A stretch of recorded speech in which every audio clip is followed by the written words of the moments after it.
सिर्फ लाल पत्थर से बनी कोई इमारत नहीं है। इसका बनना इतिहास में एक बड़ी घटना थी और इसने अपने निर्माण से लेकर अब तक ऐसी ऐसी घटनाओं को देखा है जिन्होंने इतिहास का रुख बदल दिया।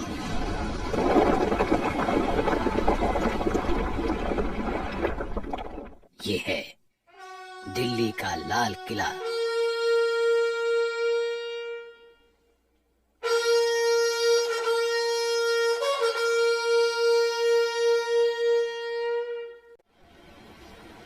दिल्ली का वो हिस्सा जो पुरानी दिल्ली कहा जाता है, वहीं इतिहास के पन्नों को पलटता संभालता लाल किला आज भीड़ भाड़ वाले इलाके से घिरा है। शांत है लेकिन खामोश नहीं। सन 1627 में जब मुगल बादशाह शाहजहां तख्त पर बैठा तो देश में अमन चैन था। बादशाह को बड़ी बड़ी इमारतें बनवाने का शौक था। उसकी राजधानी आगरा में थी, लेकिन आगरा की गर्मी उसे रास नहीं आई। उसने तय किया कि मुगल साम्राज्य की राजधानी अब दिल्ली हो। काफी सोच विचार के बाद तालकटोरा बाग और रायसीना पहाड़ी का चुनाव नए शहर के लिए किया गया, लेकिन बादशाह के दो नामी कारीगर उस्ताद हमीद और उस्ताद अहमद ने यमुना के किनारे खुले मैदान को किले के निर्माण के लिए बिल्कुल सही बताया। सन 1639 में लाल किले की नींव रखी गई। 9 सालों तक कारीगरों, शिल्पकारों और मजदूरों की कड़ी मेहनत के बाद लाल किला बनकर तैयार हुआ। इसी किले के सामने शहर शाहजहानाबाद बसाया गया, जिसे अब दिल्ली कहा जाता है। आलीशान लाल किले के तैयार होने के समय बादशाह काबुल में थे। खबर मिलते ही बादशाह दिल्ली के लिए रवाना हुए। नजूमियों और ज्योतिषियों के निकाले गए मुहूर्त के समय पर बादशाह यमुना के सामने दरियाई दरवाजे से किले में दाखिल हुए। खाई को पार करने के लिए लकड़ी का पुल था। इस मौके पर लाल किले में एक शानदार समारोह हुआ, जिसकी सजावट कमाल की थी।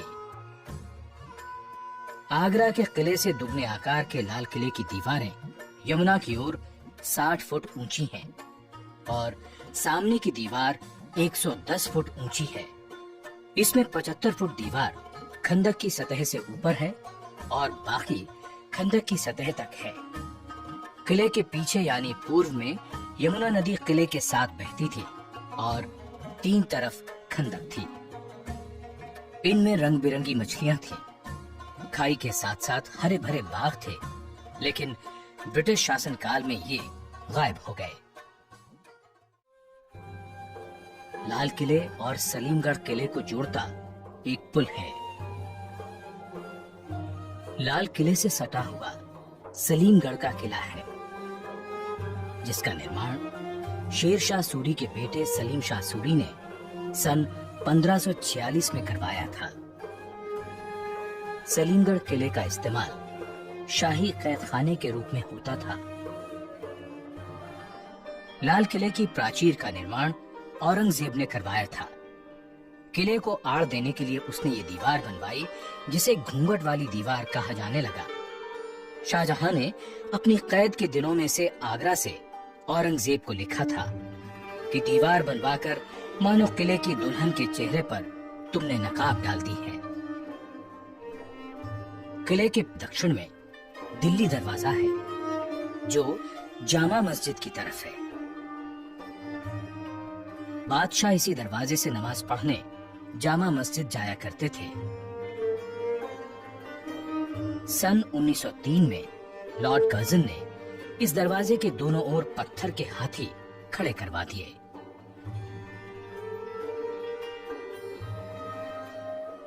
किले के 5 दरवाजे थे, लेकिन लाहौरी दरवाजा मुख्य दरवाजा था। ये दरवाजा चांदनी चौक के ठीक सामने पड़ता है।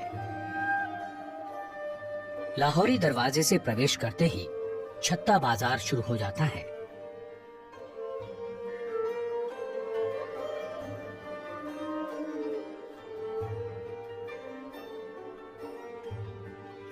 इस छत्ते के दोनों ओर दुकानें हैं और बीचों बीच एक चौक है। किसी जमाने में यहाँ हर किस्म का सामान बिकता था। आज ये बाजार सैलानियों के लिए बड़ा आकर्षण है।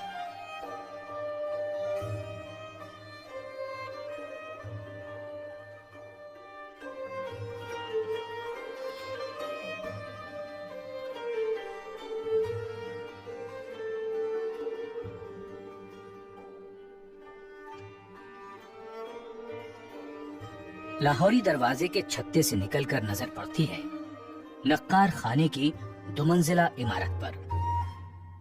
बीच में एक चौक था जिसका सरोवर अब मैदान बन चुका है।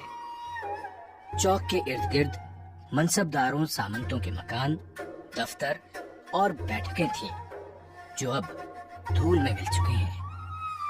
चौक से जरा आगे बढ़ते ही नक्कार खाने का दरवाजा है जिसे हथिया पोल कहते थे।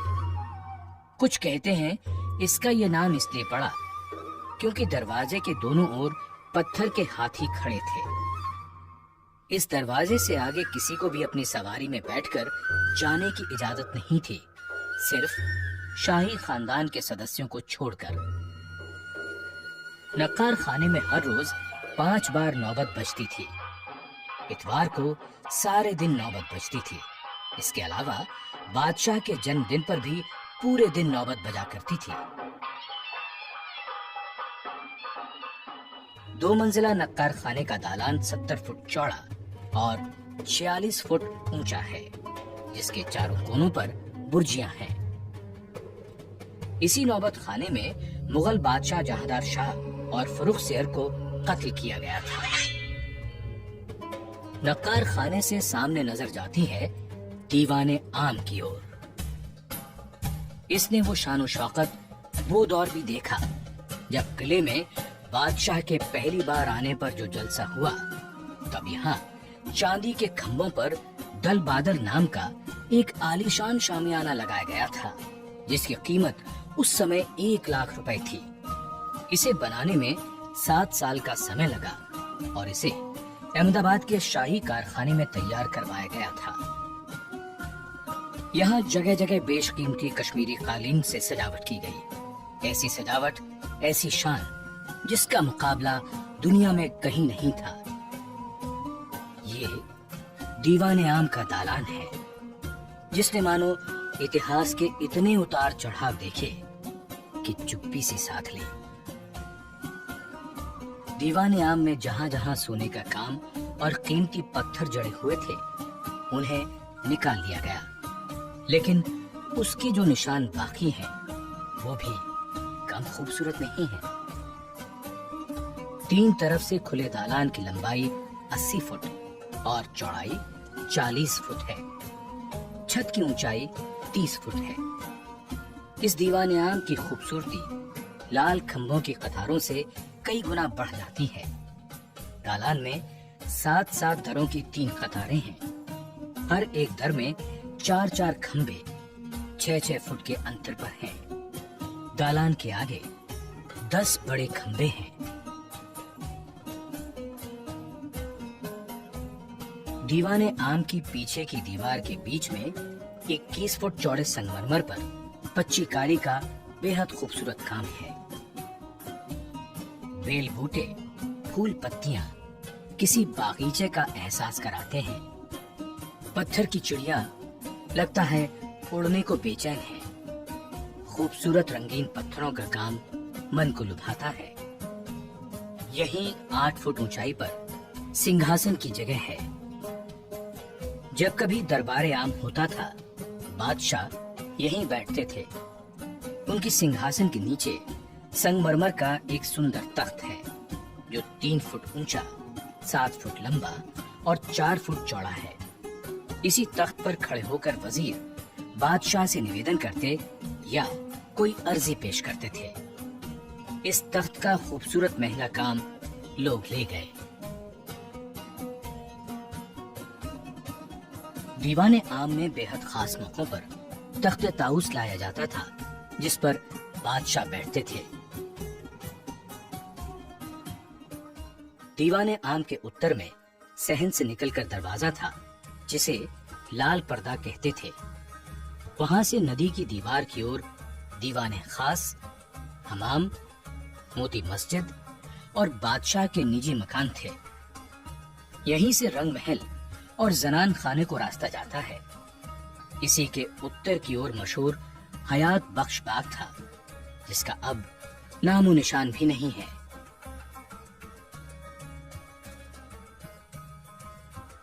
दीवाने खास की शानदार इमारत संगमरमर की बनी हुई है। इसके दालान की लंबाई 90 फुट और चौड़ाई 67 फुट है। इसकी छत चांदी की हुआ करती थी। पूरा दालान संगमरमर का बना हुआ है। चारों कोनों पर बुर्जियां हैं, जिनके कलश सुनहरी हैं। दीवाने खास के बीचों बीच एक नहर बहती थी, जिसे नहरे बहिश्त कहते थे। जगह जगह इसमें फव्वारे चलते थे। दालान के भीतर कमरा 48 फुट लंबा और 27 फुट चौड़ा है। इसी में संगमरमर का वो चबूतरा है जिस पर तख्ते ताऊस था।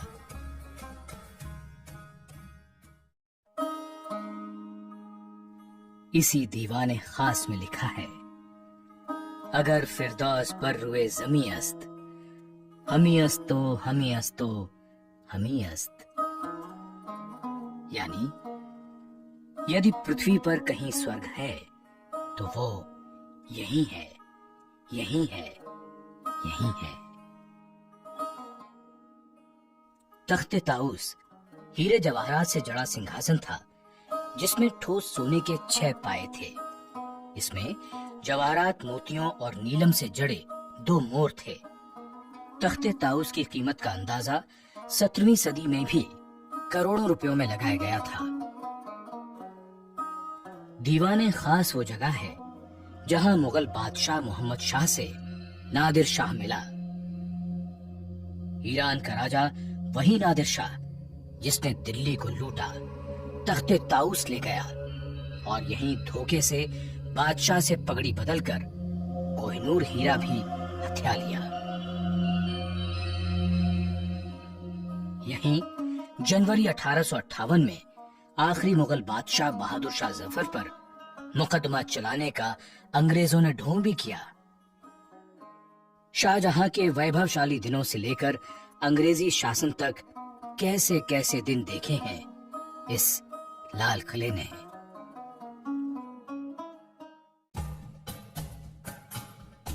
दीवाने खास से उत्तर की ओर शाही हमाम है।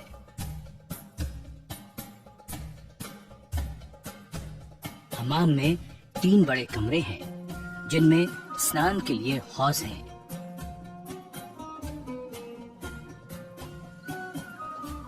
इस हमाम की दीवारें और फर्श को कीमती रंगीन पत्थरों से सजाया गया है।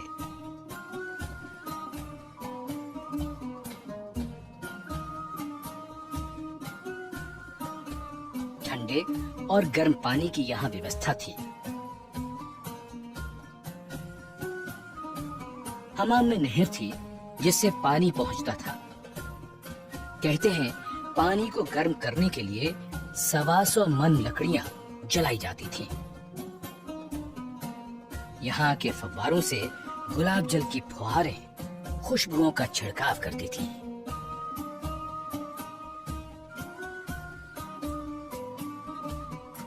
हमाम से उत्तर की ओर बहादुर शाह का बनवाया हीरा महल है। इसे 1824 में बनवाया गया था। नहरे बहिश्त जो उत्तर से दक्षिण की ओर है, यहाँ से गुजरती हुई दीवाने खास की ओर जाती है।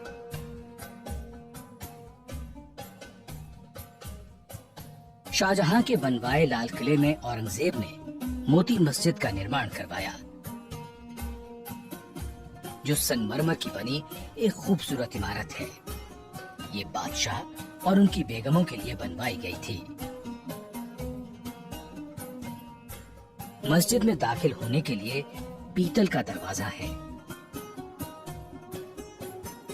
मस्जिद के तीनों गुंबद संगमरमर के बने हुए हैं। सन 1842 में बहादुर शाह ने जफर महल का निर्माण कराया, जो लाल पत्थर का है।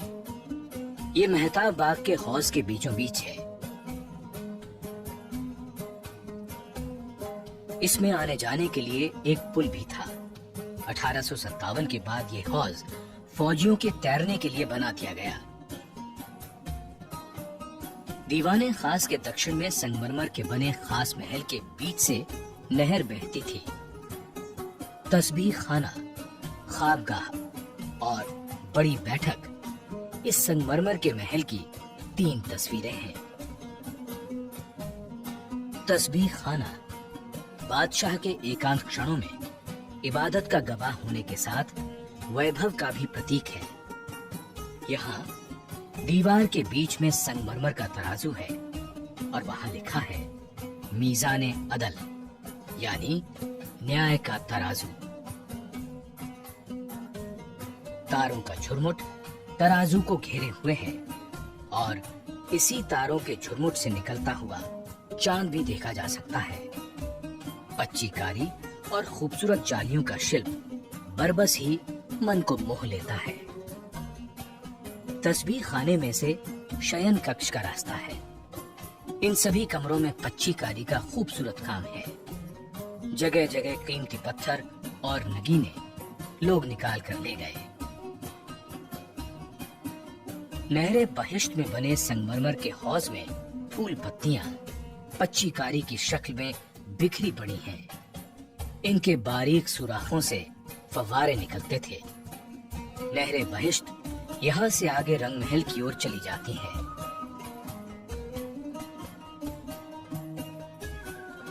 ख्वाबगाह की पूर्वी दीवार की ओर गुंबद वाला बरामदा है।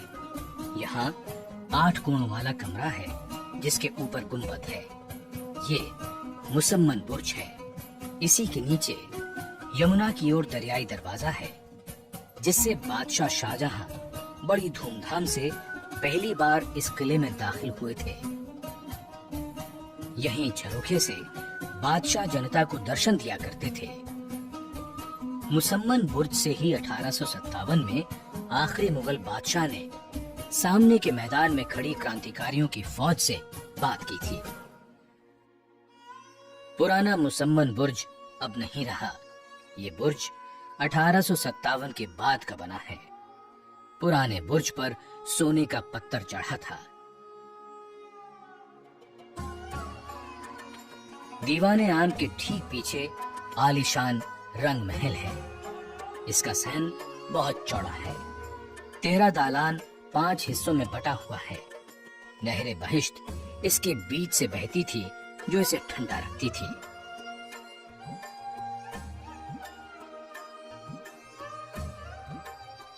यहाँ फव्वारे थे। खिले हुए कमल की शक्ल में संगमरमर का एक हौज है।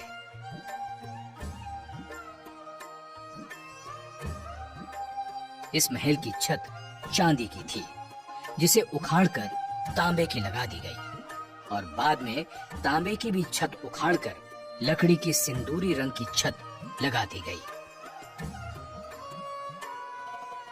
मुगलों के ऐशो आराम का रंग महल 1857 के बाद इसे अंग्रेजों ने रसोई घर बना डाला। जिस रंग महल को ठंडा रखने के लिए कितने जतन किए जाते थे, वहीं अंग्रेजों ने आग जला दी।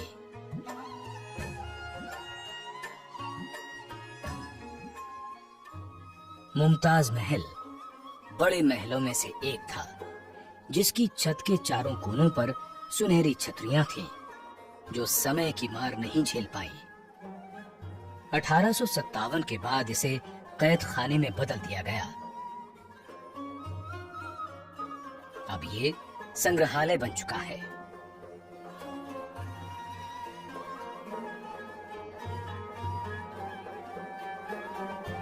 मुमताज महल के आगे दक्षिण में बहुत बड़ा असद बुर्ज है। 1803 के एक हमले में इस बुर्ज को बहुत नुकसान पहुंचा था, लेकिन अकबर सानी ने बाद में इसको ठीक करवा दिया।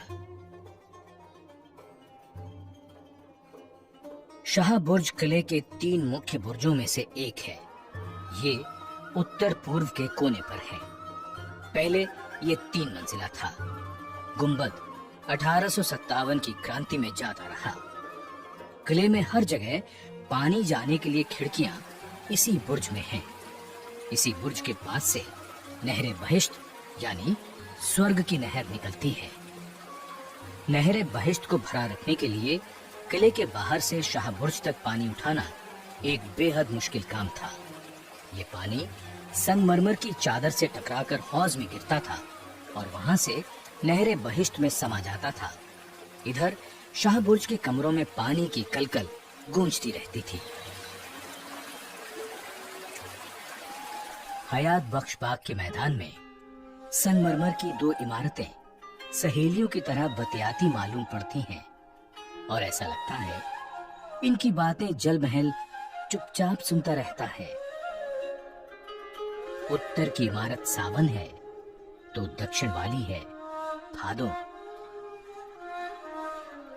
इन दोनों इमारतों की बनावट एक जैसी है और सजावट भी एक जैसी थी। पानी गिरने से इनमें से जो आवाज होती थी वो बारिश जैसी लगती थी।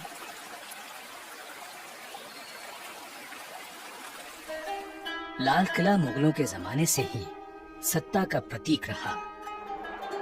मई 1857 में जब अंग्रेजों के खिलाफ विद्रोह हुआ तब क्रांतिकारियों ने आखिरी मुगल बादशाह बहादुर शाह जफर के नेतृत्व में आजादी के पहले आंदोलन का बिगुल यहीं से बजाया था।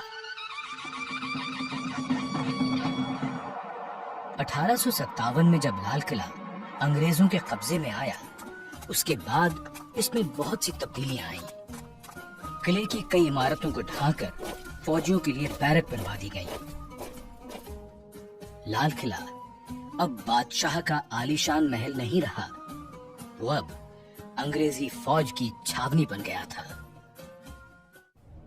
फिर 1940 के दशक में नेताजी सुभाष चंद्र बोस ने चलो दिल्ली का नारा दिया और लाल किले पर तिरंगा फहराने का आह्वान किया।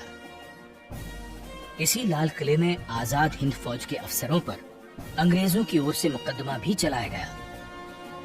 आजाद हिंद फौज के अफसरों को यहीं कैद करके रखा गया था।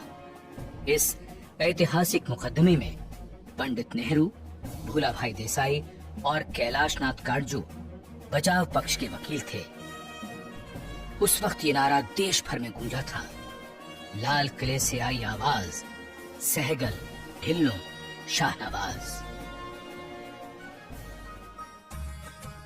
लाल किला मुगल साम्राज्य के वैभव, शान शौकत, विलासिता और गौरव का गवाह है, तो उसने मुगलिया सल्तनत के पतन को भी देखा है।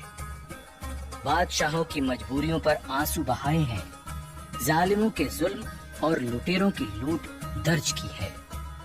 अंग्रेजों के खिलाफ एक बादशाह के नेतृत्व में क्रांतिकारियों को लड़ते देखा है। आजाद हिंद फौज के अधिकारियों और जवानों पर मुकदमे की बहस को सुना है। स्वाधीनता के लिए देश से उठती आवाजें भी इसके कानों तक पहुंची हैं और यही लाल किला आजादी मिलते ही मानो सबकी यादों में बस गया जब इसकी प्राचीर से पहले प्रधानमंत्री ने तिरंगा फहराया था।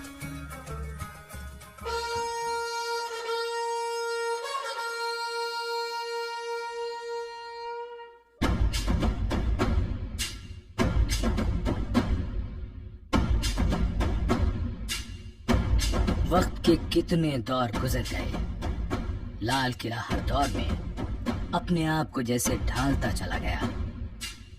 इमारतें बनती हैं, मिटती हैं, किले भी आबाद होते हैं, उजड़ जाते हैं।